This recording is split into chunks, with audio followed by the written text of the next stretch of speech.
jisai. Jeigu nenumirs.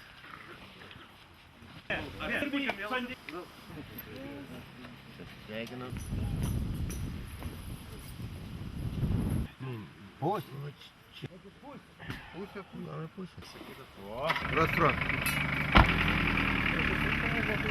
Vaidui su sveikata buvo senokai, kiek aš žinau, pakankamai sudėtinga, bet kad jis pasitrauks, mes galvojam, kad vis dėlto dar kažkaip tai išsilaikysim visi kartu. Trupučiuką moraliai mes šiandien visi buvom susikaupę, sakykime. Mes buvom susikaupę, mąstėm, kaip dabar bus. Labai norėjo Vaidas.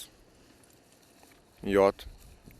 Jis pirmas žmogus, kurį prikalbinau. Didvyriškai laikėsi, bandė tvarkytis, darė viską iki galo, kad pasiekti rezultatą.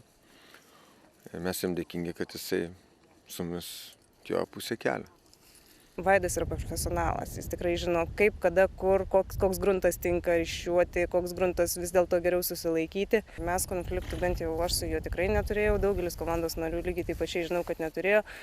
Esu ir aš kelis kartus pylos gausi nuo jo, nes net ne taip padariau, kaip iš tikrųjų galbūt reikalinga buvo.